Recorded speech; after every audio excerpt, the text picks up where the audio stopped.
Réunis sur la place de la Poste à Bonanjo-Douala, des journalistes et sympathisants, membres du syndicat national des journalistes du Cameroun, commémorent la journée dédiée à la liberté de la presse ce 3 mai 2023. 3 prises de parole. D'abord, le message de l'UNESCO.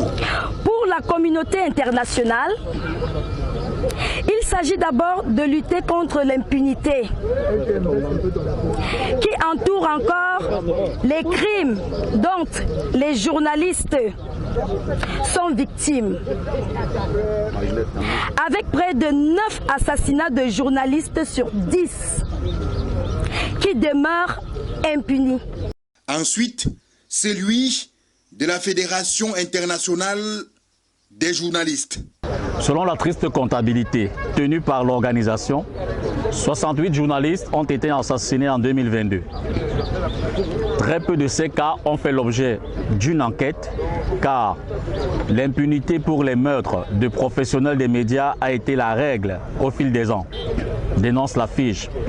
Réagissant dans une lettre à l'occasion de la célébration de cette journée, Antoine Guterres, secrétaire général des Nations Unies, rappelle que la liberté du monde dépend entièrement de celle de la presse. Message lu par Marion Obam, présidente nationale du SNJC.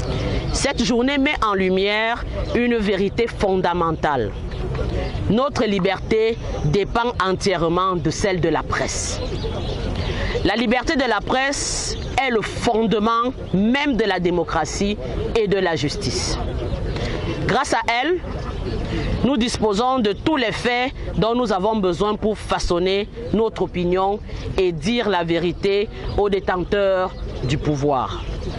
Le syndicat national des journalistes du Cameroun s'engage donc alors à structurer cette profession.